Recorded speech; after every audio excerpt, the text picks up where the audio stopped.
What's up, man? It's Doeman rocking with HoustonHipHopFix.com. We live in Houston, Texas right now.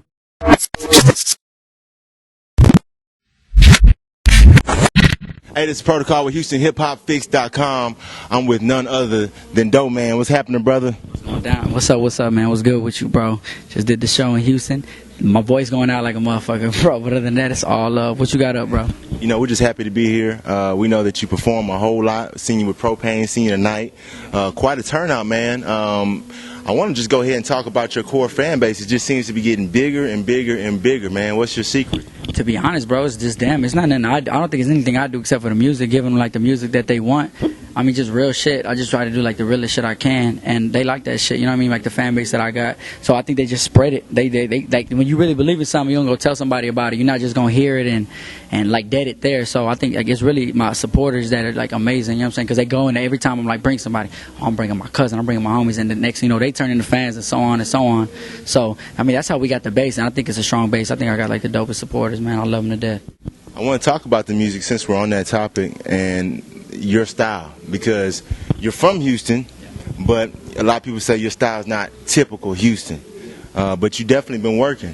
So I know that you mentioned before that your father and your grandfather influenced some of your musical tastes with the old school hip hop and soul music. What inspires you to just stay in that lane and not stray off from anything else? That's a good question.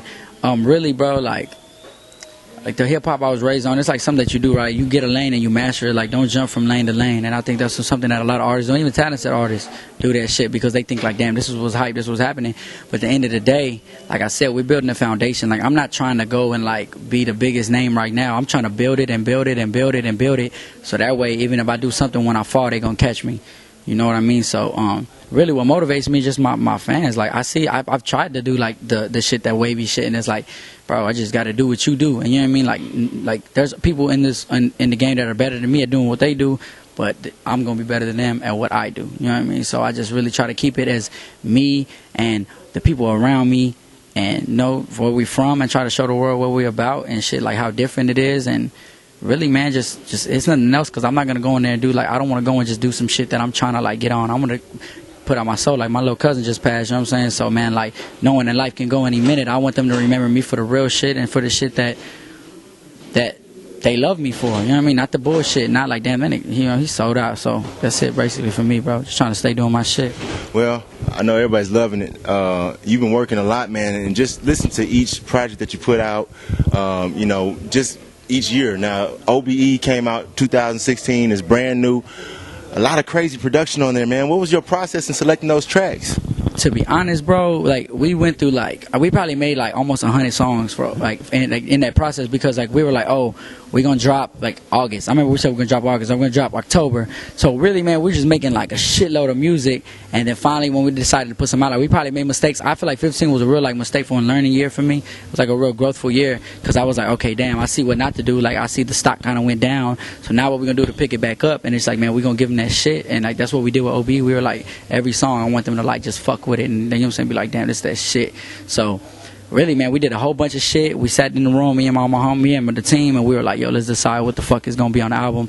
Did it, and it ended up just all going together, like everything that was happening and shit. It was just a real, like, it was a struggle, like it was a really struggle in the process. Like it was a gritty ass, like me having like $0 in my pocket, my Mike C having $0 in his pockets, you know, like trying to find a way type shit. So that's why the cover looks like that. Like it looks gritty. It's not like, oh, like I'm trying to look like someone, look like everybody else. I'm just trying to show y'all like the feeling of how I felt while I was making that music. It was gritty. It was real grimy, and you know what I'm saying? I'm glad it came out that way though. Now it's a beautiful project. You know what I mean? It's a great project.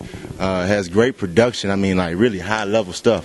So out of body experience, you got, you know, you start off, it has like a sample and it talks about the out of body. Why did you choose that title for this album? To be real, man, like we've been going, like, it's a lot of shit right there. So in 2015, like one of my homies actually died outside of this spot called Bombshells. You heard of Bombshells on Fuquay? He actually got shot by a cop, and that happened. My cousin Joe Angel, he got shot like down the street from Howard, right going down Chavez. You know where Howard's at? Got shot, man. And like I really kind of just sat back and was like, yo, what the fuck am I doing, man? Like it's people going to college, it's people got jobs. Like what the fuck am I really doing? I'm just doing this shit and going in circles. And it was like my mom would fuck with me, man. I'll go to sleep. I would call like my business partner Serge. I would call Mike and be like, yo, man, I had like crazy ass dreams last night, bro. Like I could not sleep, like scary, like I was terrified, real shit. And I remember talking to my mom's best friend. She was just telling me about her out of body experiences, how like she gets out of her body or whatever. And I would search that shit up. Like before even the album was, I was like searching that shit up, and my mind got like infatuated with it. So then we were like, man, we gotta get an album title. And I was like, well, shit, we're gonna name it the Out of Body Experience. And we brought that because I want people to come out of their bodies, not in a literal sense, but in a sense of when you listen to the music, I want you to like see where I'm from. I want you to feel where I'm from, smell where I'm from, and be me for that time, or whoever I'm rapping about for that time that you listening to me. And that's Out of Body Experience, you know what I mean? Now, I noticed that you said that you felt like your stock dropped in 2015. I'm surprised to hear that because I think you dropped Stereotypes, which is a great project, man. Had a lot of killer features on there before, I think the Gold Standard. Was it Gold-Blooded? Gold-Blooded, I'm tripping. Gold-Blooded, the LP.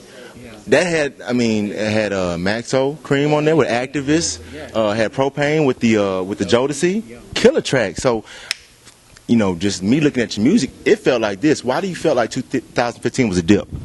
It wasn't the music at all, I don't think. It was a sense of me. I'm barely 21 years old, so I'm like trying to grow as an artist and as a person.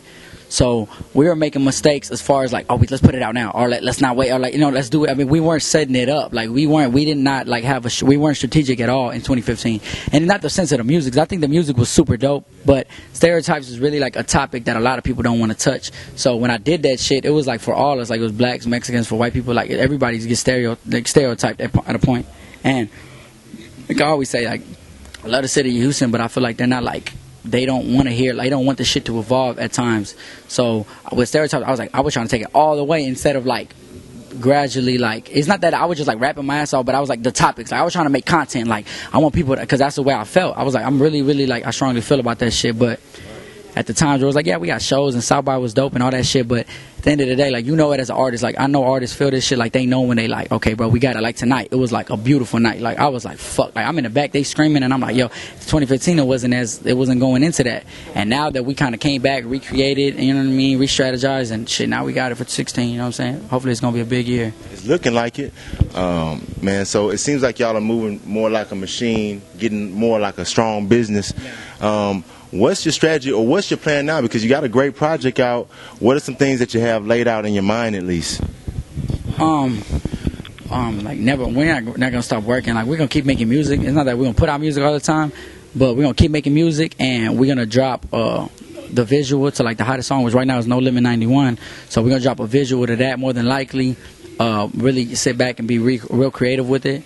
Drop visuals, going to South by, like every other artist, kill that shit. But then after that, we're like really planning to just fly out to California for about 2 months, work with some real dope DJs that we know and producers that we know, and hopefully it happens, you know, like God willing.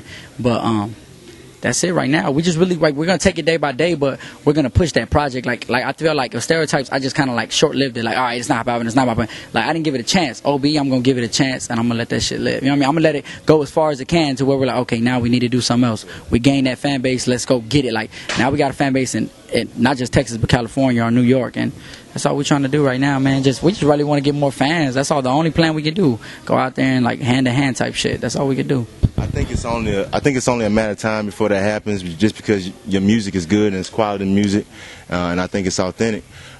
Just talking about that fan base and spreading Texas, California, you got that. I think it's a matter of time.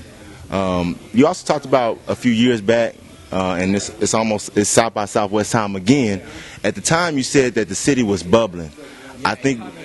Yeah, man. Okay, I think we're simmering now. How do you feel about the state of the city now?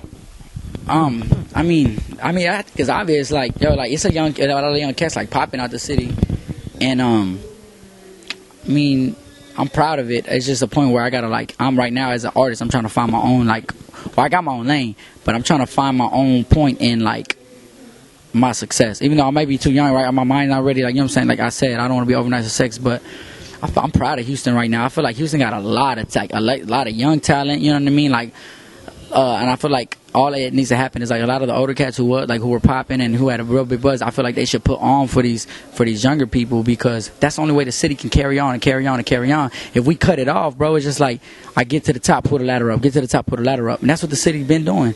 And that's why we haven't been able to compete with Atlanta, been able to compete with New York. You know what I mean? Like be able to compete with LA. So I feel like that's all. I mean, I feel like we got the talent here. That's not a question, but we need to just elevate and get that shit going further than what it is going right now. And that's that. So it kind of sounds like on the lines of Pimp C. Do you feel like, because I'm seeing more Houston artists collaborate together, but you're saying that you don't think it's at the level where it should be yet? No, I mean, I wouldn't say collaborations. I mean like real relationships. Like I can make a song with anybody, but I'm not saying like we got to be friends. But look, if I got a fan base and you got a fan base, well, let's come together. Let's make this money. Let's elevate it, and let's make each other's fans our fans. That's more money for you. That's more money for me, and everybody goes home happy. But everybody now is like, oh, no, these my fans. Like they can't be your fans now. Like bro, like that's not the way the shit works. That's not the way we get elevated, bro. That's a selfish mind state that's gonna keep us in the same place that we've been in, running on a treadmill. So I feel like we need to form more business relationships in the city. Not as far as like rapping, because everybody can be cool and shake hands, but more business relationships. And I think we'll go further, way further than what we've been going. You know, we've been at like A3C like twice. And like you gotta understand though, like I could say whatever I want to say. I can act like how I want to act, but bro, I'm still a Latino rapper, bro, in a predominantly black game. So they're gonna like not respect me as much as they respect the next man because of my skin color. And I have to overcome that. Like I have to become better. I have to be above average for me to be average. So yeah, I feel deprived in that sense. I feel deprived in a sense of like not getting the respect that you deserve in the city because of your skin color, which is a very, very like large issue that's going on in the world. And I feel like bro, like if this was somewhere else on a different skin or something, like I feel like it would be just so much bigger than what it is. But the fact that you are the underdog, like you're the 10-1 underdog, that you have to overcome this shit because people are not gonna fuck with me, bro, off the strength. And I've seen it, and I've been there, and I've been in front of these crowds, bro. Like I've seen their faces change. I've seen like, what the fuck is this? Because they never seen it. Like they're like, what the fuck? Mexicans ain't supposed to rap like that. And it's just a fact. And it's like, but I'm gonna keep doing this shit till I'm bad. Like I want to be the best. I want to be better than everybody. And I feel like every artist should feel like that. I'm not gonna like take no like backseat to nobody. Like I'm coming to like kill everybody. So I mean that's how I feel deprived, bro. Well, enough said, man. There's no pity in this game, like you said. Southwest, you coming soon. If fans want to check out your schedule, any information, where they gonna go for that? You go to like the South by app or follow me on Twitter, Instagram, DOEMANXDYNA. But more like it's South by app. I'm pretty sure they have my shit like posted up right. But I'm gonna be posting it regardless wherever I go. Yeah, for sure. So fuck with me, follow me, and all that shit. Well, much love, baby, because you're from the Southeast. Yeah, so we know you're holding it down, man. Yeah, man. Love that, man. Love the music. I hope you continue, man, because I love every album, man. You, so we appreciate you. Any last words for your fans, man?